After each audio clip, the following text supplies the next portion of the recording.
ঘোড়াঘাটে সংবাদ প্রকাশ করায় সাংবাদিককে প্রধান শিক্ষকের হুমকি।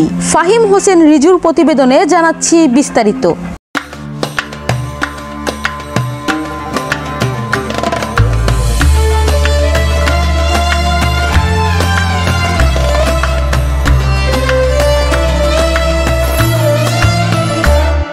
সংবাদ প্রকাশের জেরে দিনাজপুরের ঘোড়াঘাট উপজেলার প্রতিনিধি জাতীয় দৈনিক বাংলা প্রতিদিন পত্রিকার সাংবাদিক আতিক হাসান সুমন ও ঘোড়াঘাট উপজেলা প্রতিনিধি দৈনিক তৃতীয় মাত্রা পত্রিকার সাংবাদিক ফাহিম হোসেন রিজু এবং ঘোড়াঘাট উপজেলা প্রতিনিধি সাপ্তাহিক জয় ভীষণ পত্রিকার সাংবাদিক মুফাজ্জল হোসেনকে হুমকি দিয়েছেন প্রধান শিক্ষক। শনিবার ৮ মার্চ রাত ৯টার দিকে উপজেলার রানীগঞ্জ বাজার এলাকায় বিভিন্ন জায়গায় হুমকির কথা বলে। এ ঘটনায় ওই রাতে ঘোড়াঘাট প্রেস ক্লাবের সকল সদস্যবৃন্দ তীব্র নিন্দা ও প্রতিবাদ প্রকাশ করেন। অভিযুক্ত ওই প্রধান শিক্ষকের নাম সৈয়দ আখতারুজ্জামান। তিনি উপজেলার রানীগঞ্জ বালিকা উচ্চ বিদ্যালয়ের প্রধান শিক্ষক ও উপজেলার সিংড়া ইউনিয়নের সাতপাড়া গ্রামের সৈয়দ আনসার ফকিরের ছেলে।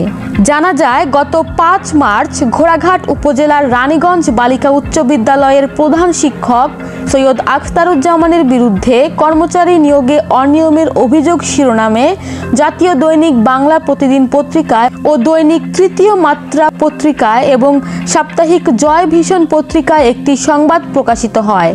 এর জের ধরে গত ৮ই মার্চ রাত ৯টার দিকে সাংবাদিক আতিক হাসান সুমন ও ফাহিম হোসেন রিজু এবং মুফাজ্জল হোসেনকে হুমকি দেন বলে অভিযোগ উঠেছে প্রধান শিক্ষক সৈয়দ আখতারুজ্জামানের বিরুদ্ধে। শুধু তাই নয়, ফরহাদ কবির নামে একজন ব্যক্তি ওই নিউজ প্রকাশের জেরে জাতীয় দৈনিক বাংলা প্রতিদিন পত্রিকার সম্পাদককে কল করে অকেজো ভাষায় গালিগালাজ করে ও হুমকি দেন, যার সম্পূর্ণ কল রেকর্ড ধারণ করা হয়েছে। হ্যালো, আসসালামু আলাইকুম। বলেন, কি বলবেন? ভাবি, আপনাকে এত খুব ভালো ভদ্রভাবে কথা বলতেছি। আপনার হাজবেন্ড সেদিন নিজেকে অনেক বড় সম্পাদকের পরিচয় দিয়েছে। আপনি নিশ্চয়ই একজন মানুষ, আপনি অবশ্যই বোঝেন একজন শিক্ষকের বিরুদ্ধে যখন মিথ্যা একটা অভিযোগ করেন, সেটা ছোট হোক বড় হোক, ফেসবুকে হোক, টুইটারে হোক, হোয়াটসঅ্যাপে হোক, বা ক্ষুদ্র একটা সোশ্যাল মিডিয়াতে হোক, দিস ইজ রেসপেক্ট। এই রেসপেক্ট নিয়ে খেললে আপনাদেরকে আমি ছাড়বো না। আপনি যদি 5 টাকার ওয়েবসাইট তৈরি করে আপনারা যদি মানুষের বিরুদ্ধে নিউজ করেন, আপনার বিরুদ্ধে কিন্তু আমি সব নিউজ করবো। আমাকে চিনতে গেলে আমার ফেসবুক প্রোফাইল কাটতে হবে। আমি কি তাই আমি করে আপনাকে অনুরোধ করে বলবো, এই সুমন নামে যে ছেলেটা নিউজ করছে, এটা যদি ক্ষমা চেয়ে যদি আমার প্রতিবেদন না লেখা হয়, এটা কিন্তু সম্পূর্ণ মিথ্যা একটা নিউজ করছেন আপনারা। তো এই 5 টাকার সাংবাদিক গ্রামে কি শ্যাম দেয়, তাদের কোনো ফিরেনি নেই। এগুলো তারা আপনারা সাংবাদিক বানাইছেন। Crime reporter. ক্রাইম রিপোর্টার কাকে বলে জানেন? 10 বছরের সাংবাদিকতার অভিজ্ঞতা থাকতে হবে, তবেই নয় তখন টাইম এতে সম্পৃক্ত করে যাবে। আপনারা কি করছেন? 5 টাকার ওয়েবসাইট বানায়, আপনারা 10 টাকা, মানে 2 দিন থেকে ক্রাইম রিপোর্টার। ক্রাইম রিপোর্টার কাকে বলে জানেন? একজন সম্পাদক। ভাই, আপনার বিরুদ্ধে ডিবি অভিযোগ আমি অভিযোগ করছি, কিন্তু আপনার বিরুদ্ধে নরসিংদী থানা এবং প্রেস ক্লাবে অভিযোগ হবে। যদি বিষয়টা নিয়ে আজকে না গলান, আপনার সব ছবি এবং আপনার হাজবেন্ডের ছবি কিন্তু আমি কালেক্ট করেছি। আপনারা যখন মিথ্যা নিউজ করবেন, আপনাদের বিরুদ্ধে আমি কিন্তু মিথ্যা নিউজ করবো। আপনারা একটা মিডিয়া দেয়া করবেন। আমি সরকার এরকম ওয়েবসাইট আমি তৈরি করি রে ভাই। আপনি যে ওয়েবসাইটটা করছেন, এগুলো আমি তৈরি করি। সম্মান সব থেকে বড় জিনিস। আমি যদি চাই আপনার সম্মান, নরসিংদী জেলা একবারে প্রত্যেক দেয়ালে পোস্টার লাগাই দিব।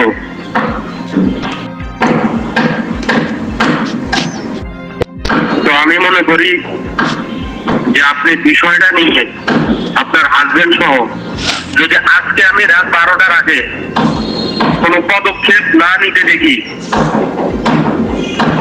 আমি হয়তো প্রথমে মুখের ভাষা খারাপ করছি, এর জন্য আমি ফোনে ক্ষমা চাচ্ছি। নয়তোবা কালকে আপনাদের সামনে আমার নরসিংদীতে বোঝাপড়া হবে। আপনাদের আমি এই বিষয়টা নিয়ে রাত 12টার আগে যদি কোনো প্রতিক্রিয়া না পাই, আপনাদের নরসিংদী জেলার যত প্রেস ক্লাবের যত সদস্য, সভাপতি, সেক্রেটারি, সম্পাদক, সম্পাদক সবাইকে আমি ইউজ করবো। আপনারা যদি এই নিউজটার বিরুদ্ধে না করেন, আপনার ফ্যামিলিগত ভাবে আমি ইউজ করবো। হয়তো আমার কথাটা রিপোর্ট হচ্ছে, I does not matter, I don't care.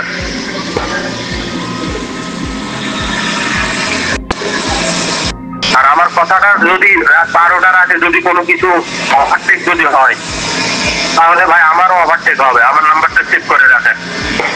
আমার নাম ফরহাদ তৈব, আমার বাসা হচ্ছে দিনাজপুর ঘোড়াঘাটে। আরো কিছু ইনফরমেশন লাগলে আমি দিব।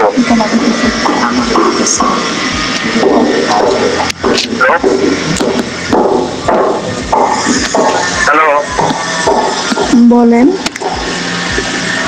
আর কিছু শুনতে চান? আরো কি বলবেন বলেন। আরো আমার কোনো কিছুই বলার নেই। আপনার নিউজটা কি ক্ষমাতে আবার প্রতিবেদন করবেন কিনা, আমি শুধু এটা শুনতে চাচ্ছি। এটা আমাকে বলেন কেন? আপনি তো তার ওয়াইফ না, আপনি তো তার নাকি মানে আপনি তো হচ্ছে এডিটর। ভালো, তাহলে আগের কথাটা কি কি বলছিলেন? পাইপটা চিন্তা কি কথাটি বলছিলেন আপনি? কি গালিগালাজটি দিলেন? এই আপা শোনেন, আমি আপনাকে একটা কথা বলি। আপনি ধরেন যে আপনার ভাই কিংবা মনে করেন যে আপনি একজন টিচার, মনে করেন যে আপনার এলাকার লোকজন হচ্ছে আমি। এখন আপনার সঙ্গে আমার ফ্রেন্ড আছে, ফেসবুকে বলেন, হোয়াটসঅ্যাপে বলেন, সরি টুইটারে বলেন কিংবা লিঙ্কডিনে বলেন। এখন আপনি একজন শিক্ষক হয়ে যদি আপনার বিরুদ্ধে আমি যদি বলি যে এই ম্যাডামটা এনার মানে চরিত্রহীন ম্যাডাম, লম্পট বা অসৎসঙ্গ লোকের সাথে সঙ্গ দেয়, তখন বিষয়টা শুনে আপনার কতটুকু মাথাটা ঠিক থাকবে? আপনার কাছে আমার প্রশ্ন। এখন উত্তর দেওয়ার মতো আমি সক্ষম নই। আচ্ছা ঠিক আছে, সমস্যা নাই। তোদের ম্যানানি যাওয়ার বার করে দেবো রে সাউবাসীদের বেটিটা, কি বাকির বেটি তোর ভয়ঙ্কের ভিতরে নিউজ ঢুকাই দিব। টাঙ্গি চুদি বাজি তোদেরকে মানে ভালো ভদ্রভাবে কথা বলতেছি, মানে তোরা বুঝতেছিস না। তোর বাসারেরও নিউজ মাঙ্গের ভিতরে ঢুকাই দিব, তোরা মাঙ্গের ভিতরে ঢুকাই দিব। তারা তোর তার ফোন দিচ্ছি না, ধৈর্য ধর। তোর সাথে দেখা হবে কালকে নরসিংদীতে, ধৈর্য ধর। আচ্ছা, এ বিষয়ে খোঁজ নিয়ে জানা যায়, ফরহাদ কবির নামে ওই ব্যক্তি অভিযুক্ত প্রধান শিক্ষক সৈয়দ আখতারুজ্জামানের দোসর।